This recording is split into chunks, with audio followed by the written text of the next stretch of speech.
يا رب العالمين الله الله صل على طه الأمين الله الله أن محمدا عبده ورسوله أما بعد أعوذ بالله من الشيطان الرجيم بفضل بسم الله الرحمن الرحيم ربنا آتنا ما وعدتنا على رسلك ولا تخزنا يوم القيامة إنك لا تخلف الميعاد صدق الله العليم. கண்ணியத்திற்குரிய அல்லாஹ்வின் நல்லடியார்களே, சகோதரர்களே, ரப்பனா ஆத்தினா மவஅத்தனா அலா ருசுலிக வலா துஹ்ஸினா யௌமல் கியாமத்தி இன்னக லா துஹ்லிஃபுல் மியாத். எங்கள் இறைவா, உன்னுடைய தூதர்களின் மூலமாக நீ எங்களுக்கு வாக்களித்ததை எங்களுக்கு தந்தருள்வாயாக. மறுமை நாளில் இழிவை விட்டும் எங்களை பாதுகாப்பாயாக, எங்களை இழிவுபடுத்தாமல் இருப்பாயாக. வலா துஹ்ஸினா யௌமல் கியாமத் இன்னக லா துஹ்லிஃபுல் மியாத், நிச்சயமாக நீ வாக்குறுதிக்கு மாறு செய்ய மாட்டாய் என்கின்ற அழகான துஆவை எல்லாம் வல்ல இறைவன் நமக்கு கற்றுக் கொடுக்கின்றார். நபிகள் நாயகம் ஸல்லல்லாஹு அலைஹி வஸல்லம் அவர்கள் கூறி காட்டுகின்றார்கள், அல்லாஹ்விடத்துல எவர் ஒருவர் மறுமையினுடைய வாழ்க்கைக்காக வேண்டி அதிகமாக துஆ செய்கிறாரோ, உலக தேவையெல்லாம் ஓர கட்டிட்டு மறுமையினுடைய வாழ்க்கைக்காக வேண்டி ஒருத்தர் அல்லாஹ்விடத்துல அதிகமாக துஆ செய்யறார் அப்படின்னு சொன்னா, அந்த துஆவை அல்லாஹு தஆலா என்ன செய்யறான் அப்படின்னு சொன்னா ரொம்ப பிரியத்தோடு அல்லாஹ் ஏற்றுக்கொள்கின்றான். உலக வாழ்க்கை இல்லாம மறுமை வாழ்க்கை தன்னுடைய துஆவில் அதிகமாக இருக்க வேண்டும் என்பதை இந்த ஹதீஸின் மூலமாக நாம் தெரிந்து கொள்ள முடிகிறது. உலகத்தினுடைய தேவையை மட்டுமே ஒருவர் துஆவை முன்வைக்கிறார். எல்லாமே உலகம் சார்ந்தே இருக்குது, உலக வாழ்க்கையை சார்ந்து, உலகத்தினுடைய பொருளாதாரத்தை சார்ந்து, இப்படி உலகத்தை சுற்றியே ஒருவருடைய துஆ இருக்குது. அதுல மறுமைக்காக வேண்டி எதுவுமே அவர் கேட்கல அப்படின்னு சொன்னா அந்த துஆ அல்லாஹ்விற்கு விருப்பம் இல்லாத துஆவாக ஆகிவிடுகின்றது. அதனாலதான் ஸல்லல்லாஹு அலைஹி வஸல்லம் அன்னவர்கள், நீங்க எப்போது அல்லாஹ்விடத்துல கேட்டாலும் இம்மை மறுமை ரெண்டுக்குமே சேர்த்து கேளுங்கிறார். வெறும் இம்மையினுடைய வாழ்க்கைக்கு மட்டுமே கேட்காதீங்க.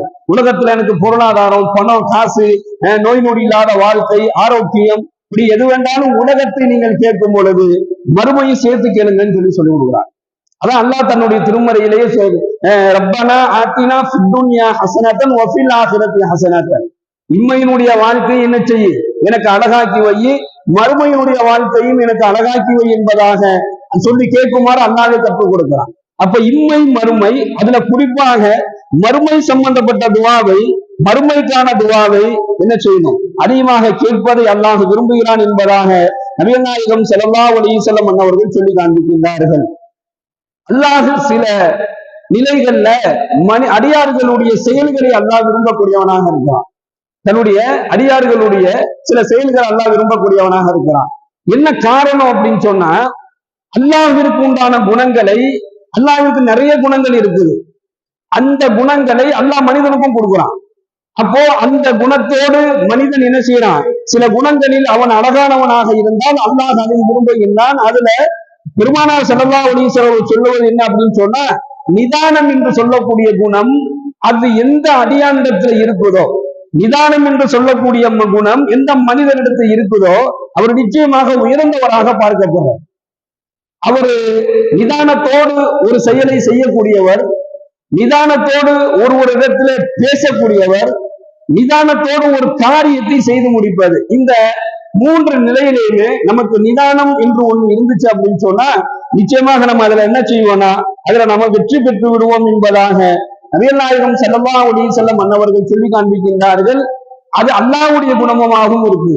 நிதானம் என்பது அல்லாஹ்வுடைய குணமா இருக்கு. எடுத்த எடுப்புக்கெல்லாம் என்ன செஞ்சிட மாட்டான், அல்லாஹ் எந்த ஒரு காரியத்தையும் நடத்திட மாட்டான்.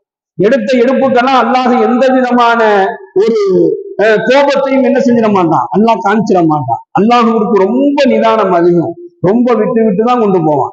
குர்ஆன்ல சில கடுமையான எச்சரிக்கையான வசனங்கள்ல கூட அல்லாஹ் என்ன சொல்லுவான் அப்படின்னு சொன்னா, என்னுடைய பிடி ரொம்ப கடுமையா இருக்கும் அப்படின்னு அல்லாஹ் சொல்றான். அல்லாஹ்வுடைய பிடி கடுமையா இருக்குங்கிறதுக்காக வேண்டி என்ன செஞ்சிருவான், ஒவ்வொரு நாளும் அல்லாஹ் தன்னுடைய கோபத்தை கொண்டு அவனை புறக்கணிக்கக்கூடியவர்கள், அவனை மறுக்கக்கூடியவர்கள், அவனுடைய கட்டளைகளை மறுத்து வாழக்கூடியவர்களை ஒவ்வொரு நாளும் அல்லாஹ் பிடிக்க ஆரம்பிச்சுட்டான் அப்படின்னு சொன்னா ஒண்ணுமே தாங்காது. இந்த உலகத்துல யாருமே வாழ முடியும். அல்லாஹ் விட்டு விட்டு போறதுடைய காரணம் என்னன்னு சொன்னா, நிதானமாகவே என்ன செய்வான், அல்லாஹ் எந்த ஒரு விஷயத்தையுமே அல்லாஹ் செய்யக்கூடியவனாக இருக்கிறான். அந்த நிதானம் நம்மிடத்திலேயே தேவை என்பதை ஸல்லல்லாஹு அலைஹி வஸல்லம் சொல்றாங்க. அதாவது பெருமானார் ஸல்லல்லாஹு அலைஹி வஸல்லம் அன்னவர்களை பார்ப்பதற்காக வேண்டி பஹ்ரைன்ல இருந்து ஒரு 30 ஒட்டகங்கள்ல பயணம் செய்து வர்றாங்க. ஸல்லல்லாஹு அலைஹி வஸல்லம் பார்க்கணும்னு சொல்லி சஹாபாக்கள் நிறைய பேர் வர்றாங்க. பெருமானாரை பார்க்கணுங்க கூடிய ஆசை ஆர்வம் அவங்கள்ட்ட அதிகமா இருந்துச்சு.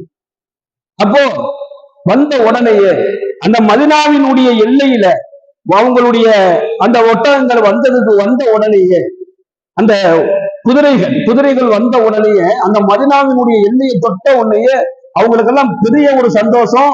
இன்னும் கொஞ்ச நேரத்துல ஸல்லல்லாஹு அலைஹி வஸல்லம் அன்னவர்களை நம்ம பார்க்க போறோம் அப்படின்னு அவ்வளவு ஆர்வத்துல என்ன செஞ்சாங்கன்னா புழுதியை கிளப்பிக்கிட்டு அதை வேகமா ஓட்டிட்டு வர்றாங்க. பயங்கர வேகமா வந்து எல்லா ஒட்டகத்தாங்க நிப்பாட்டிட்டு உடனே போய் பெருமானார் ஸல்லல்லாஹு அலைஹி வஸல்லம் அன்னவர்களை பார்ப்பதற்காக வேண்டி போய் அவங்க முன்ன போய் நின்றுட்டாங்க. அங்க போய் பார்த்தோம் அப்படின்னு சொன்னா அவங்க அணிஞ்சிருக்கக்கூடிய ஆடைகள் எல்லாம் அப்படியே மண்ணு படிஞ்சு போய், ஏன்னா பயணம் செய்து வர்றாங்க, ரொம்ப தூரத்துல பயணம் செஞ்சு வர்றாங்க. அப்படியே ஒட்டகத்தை போட்டு ஸல்லல்லாஹு அலைஹி வஸல்லம் கூட சந்திக்கிறாங்க. என்னக்கா ஏன் இவங்க இவ்வளவு வேகமாக வந்து இவ்வளவு வேகமா அவங்களுடைய அந்த வாகனத்தை விட்டுட்டு வேகமா போய் ஸல்லல்லாஹு அலைஹி வஸல்லம் அவங்களை பார்க்கறாங்க அப்படின்னு சொன்னா அவங்கள பார்க்கணுங்க கூடிய அவ்வளவு பெரிய ஆசை இருந்துச்சு அந்த சஹாபா பெருமக்கள். இப்ப இதுல அந்த ஒரு குழுவுக்கு ஒரு தலைவர் இருப்பார். இப்ப இந்த குழுவோட தலைவர் இவங்க வந்தாங்களே, அந்த குழுவினுடைய தலைவர் அவர் பேரு வந்து முந்திரி இப்னு ஆமிர் என்பதாக அவருடைய பெயர். அவர் என்ன செய்யறாரு அப்படின்னு சொன்னா அந்த ஒட்டகத்தை அவர் வந்த ஒட்டகத்தை கொண்டுட்டு போயிட்டு ஒரு இடத்துல கட்டி வைக்கிறார். கட்டி வச்சுட்டு அந்த குதிரைக்கு என்ன செய்யறாரு, தண்ணி கொடுக்குறாரு. அந்த குதிரைக்கு தண்ணி கொடுத்துட்டு இவர் போய் தன்னுடைய சுய தேவைகளை முடிக்கிறாரு, குளிக்கிறாரு. இருக்கிறதுலேயே நல்ல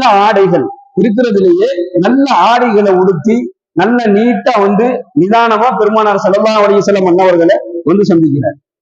சந்திச்ச உடனே நாயகம் ஸல்லல்லாஹு அலைஹி வஸல்லம் அன்னவர்கள் அவரை தான் பாராட்டினார். யாரு? இந்த கடைசியா குளிச்சுட்டு நிதானமா வந்தாரு, அவரை தான் பாராட்டிட்டு சொல்றாங்க, அல்லாஹ் நிதானத்தை விரும்பக்கூடியவன், உங்களிடத்துல அந்த நிதானத்தை நான் பார்த்தேன் அப்படின்னு சொல்லி சொல்றாங்க.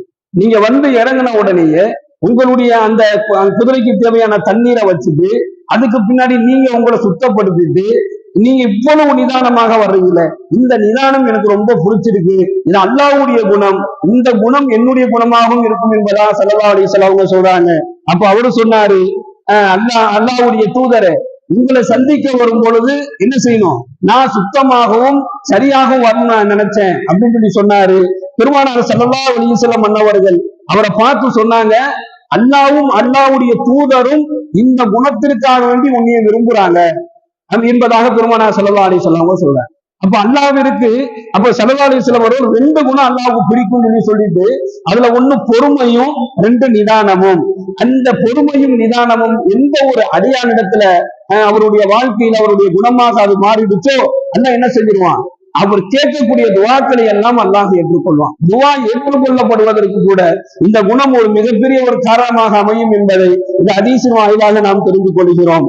2வது, எல்லாம் வல்ல இறைவன் தன்னுடைய திருமறையிலே சொல்லி காண்பிக்கின்றான், குலுக்கல் இன்சான அல்லமகுல் பயான். அல்லாஹ் சொல்றான், குலுக்கல் இன்சான அல்லமகுல் பயான், அவனே மனிதனை படைத்தான், அவனுக்கு பேசுவதையும் என்ன செஞ்சான், அவனே கற்றுக் கொடுத்தான். அல்லாஹ் தஆலா சில அடியார்கள் பேசுறத அல்லாஹ் விரும்புறான். அதுல அல்லாஹ் விரும்பக்கூடிய பேச்சு என்ன அப்படின்னு சொன்னா, நான் என்னுடைய இறைவனை ஈமான் கொண்டிருக்கிறேன், என்னுடைய இறைவனை நான் ஈமான் கொண்டிருக்கிறேன், அவனுக்கு நான் முற்றிலும் அடிப்பணிந்து வாழ்வேன் என்பதாக அடியான் ஒவ்வொரு முறை சொல்லும் பொழுதும், ஒரு அடியான் ஒவ்வொரு முறை பேசும் போதும் அந்த பேச்சை அல்லாஹ் என்ன செய்யறான், தங்களுடைய மலக்குமார்களிடத்துல சொல்லி அல்லாஹ் சந்தோஷம் அடைகிறான் என்பதாக நாம் ஹதீஸ்ல பார்க்கிறோம். அப்ப அல்லாஹ் குலுக்கல் இன்சான அல்லமகுல் பயான், மனிதனை நாமே படைச்சோம், நாமளே என்ன செய்யறோம், அவனுக்கு பேசுவதை கற்றுக் கொடுக்கிறோம். பேசுறதுல ரொம்ப கவனமாக இருக்க வேண்டும் என்பதாக பெருமானார் ஸல்லல்லாஹு அலைஹி வஸல்லம் அன்னவர்கள் சொல்லி காண்பிக்கின்றார்கள். நீங்க ஒருத்தர்கிட்ட பேசுறீங்க அப்படின்னு சொன்னா அந்த பேச்சு கண்காணிக்கப்பட்டு கொண்டு இருக்குது. நாம நேற்று ஒரு ஹதீஸ் பார்த்தோம், நாம் செய்யக்கூடிய எல்லா விதமான காரியங்களையும் 2 மலக்குமார்கள் என்ன செய்யறாங்க, கிராமன் காத்திபி பதிவு செஞ்சுக்கிட்டே இருக்கிறாங்க. அது செய்யக்கூடிய செயல் மட்டுமல்ல, பேசக்கூடிய பேச்சும் அதுல அடங்கியிருக்கு. ஒரு இடத்துல பேசும் பொழுது நம்முடைய வார்த்தைகளும் நம்முடைய பேச்சுகளும் சுத்தமாக இருக்க வேண்டும் என்பதாக நபிகள் நாயகம் ஸல்லல்லாஹு அலைஹி வஸல்லம் அவர்கள் சொல்லி காண்பிக்கின்றார்கள். அல்லாஹ்வை அஞ்சி நீங்கள் பேசிக் கொள்ளுங்கள். யார்கிட்டையுமே என்ன செஞ்சிடாதீங்க, அருவருப்பான வார்த்தைகளை சொல்லி பேசாதீங்க. ரொம்ப கேவலம் தரக்கூடிய ரொம்ப மட்டமான விஷயங்களை என்ன செய்யாதீங்க, நீங்க தேவையில்லாம பேசாதீங்க. இன்னும் சொல்ல போனா அதிகமாக பேசுவதும் அதிகமாக சிரிப்பதும் உங்களுடைய இறையச்சத்தை குறைச்சிடும் அப்படின்னு சொல்லி பெருமானார் ஸல்லல்லாஹு அலைஹி வஸல்லம் சொல்றாங்க. அதிகமாக பேசாதீங்க, அதிகமாக சிரிப்பதும் ஈமான மூட்டாக்கி விட்டோம். அது மட்டுமல்லாமல் பேச்சு என்பதை அதிகமான அந்த அருவருப்பான வார்த்தைகளை கலந்து பேசும் பொழுது என்ன செஞ்சிருவான் அப்படின்னு சொன்னா ஷைத்தான் உங்களை ஆதிக்கம் செய்ய ஆரம்பிச்சிருவான். அதனால நிறைய பிரச்சனைகள் உங்களுக்கு உருவாகும். கடைசியில நான் விளையாட்டுக்கு தானே சொன்னேன், நான் விளையாட்டுக்கு தானே பேசினேன் அப்படின்னு நாம முடிப்போம். அதனால பெரும் பிரச்சனைகளை என்ன செய்வான், ஷைத்தான் உருவாக்கி விடுவான். எனவே எவர் ஒருவர் சுத்தமாக தெளிவாக அழகாக பேசுறாரோ அவருடைய துவாக்களையும் என்ன செஞ்சுக்குவான், அல்லாஹ் ஏற்றுக்கொள்ளக்கூடியவனாக இருக்கின்றான். அது மட்டும் அல்லாமல் லைசல் முஃமினு பித்தானு, அதாவது பேச்சிலேயே ரொம்ப கவனமாக நாம் இருக்க வேண்டியது என்னன்னு சொன்னா ஒருவரை சபிப்பதும் திட்டுவதும் சாபமிடுவதில் ரொம்ப கவனமாக இருக்க வேண்டும். ஒரு பெருமானார் ஸல்லல்லாஹு அலைஹி வஸல்லம் அவங்க சொல்றாங்க, லைசல் முஃமினு, ஒரு ஈமான் கொண்டவர், ஒரு இறை நம்பிக்கையாளர் ஒரு முஃமின் எப்படி இருக்க மாட்டார் அப்படின்னு சொன்னா இன்னொருவனை சாபமிடக்கூடியவனாக இருக்க மாட்டாரு. அப்போ ஒரு முஃமின் என்ன செய்யக்கூடாது, யாரையுமே சாபம் விடுவது கூடாது. அதிகமா எதுக்கு எடுத்தாலும் ஒருத்தர் சாபம் விட்டுக்கிட்டே இருந்தாங்கன்னா அவருடைய துவாக்களும் அங்கீகரிக்கப்படாது. கெட்ட வார்த்தை பேசக்கூடியவருடைய துவாவை அல்லாஹ் ஏற்றுக்கொள்ள மாட்டான்.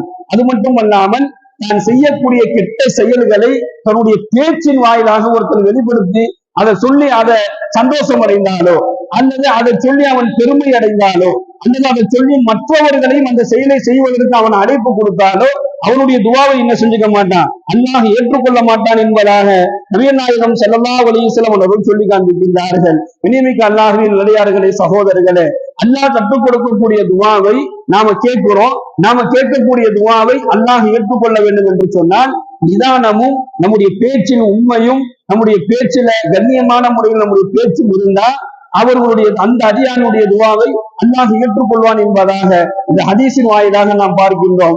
எல்லாம் வல்ல இறைவன் எந்த துவாக்களை நம்ம கற்றுக் கொடுக்கின்றானோ அந்த துவாக்களை அதிகமாக கேட்டு அதனுடைய முழு குறைதலத்தையும் அடையக்கூடிய நல்பாக்கியத்தை ரப்பல் ஆலமீன் நம் அனைவருக்கும் வழங்குவானாக. வாய்ந்தவானா அல்ஹம்துலில்லாஹி ரப்பில் ஆலமீன். அஸ்ஸலாமு அலைக்கும் வரஹ்மத்துல்லாஹி வபரகாத்துஹு. சுப்ஹானல்லாஹி வபிஹம்திஹி சுப்ஹானக அல்லாஹும்ம வபிஹம்திக ونشهد الله إله إلا أنت ونستغفرك ونتوب إليك. سبحان ربك رب العزة عما يصفون وسلام على المرسلين والحمد لله رب العالمين.